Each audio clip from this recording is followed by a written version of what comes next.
And there's several ways you can shape a G chord or finger a G chord as well.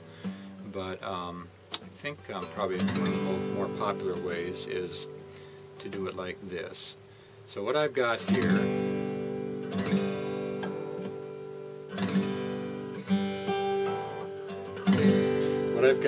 is my third finger on the first string, the third fret, and that is a G note. And then my pointer finger is going to go to the fifth string of the second fret, and again right behind the fret for the best clarity. And my second finger will go to the third fret of the sixth string. Now, if your wrist isn't quite positioned right, you could be doing this, and that's going to sound like that. Even if your fingers are right behind the fret where I said to put them, it's still not sounding clear. And the reason for that is that you're muting strings rather than coming down straight on them.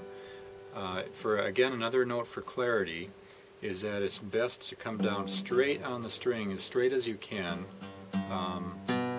perpendicular to the string. So you might have to turn your wrist in, you might have to push your elbow out a little bit. I'm exaggerating here just for effect, but so the more straight I can come down on those strings, the more clear it's going to sound. Again, if I'm right behind the frets. If I'm not, then I'm going to get this sound. So I'm going to move those up right behind the fret. If I go too far, it's going to get muted. It'll still sound okay, but it's not going to ring as much. So there's our G chord. And now what you can do next is to spend time working on these chords back and forth. Now don't get confused when I'm doing the demonstration, if I do my G chord like this, because that's my typical way of doing it, and I kind of naturally go into that position. It's the same notes, but I'm using my third finger on the sixth string, my second finger on the fifth string, and my pinky on the G string, the first one.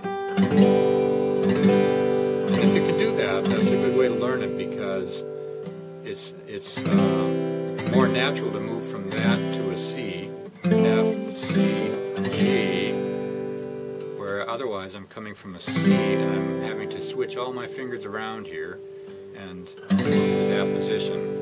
But again, it's an easier way to play the G for most people. So you work on that a little bit. That'll take some time to do the work on the changes to get them nice and clear. And after you get that down, the next lessons are going to talk about some strumming techniques. And eventually I'm going to post some picking techniques and patterns as well. But these are the basic things.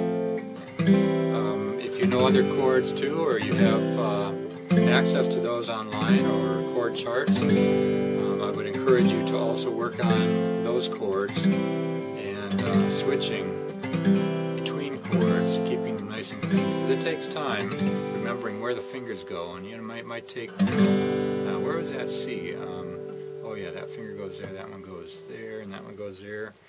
And so at first you're going to be like that. Don't worry about that. Don't let it get you discouraged, because once you get this internalized in your memory, it will get much easier and you'll be able to change much faster.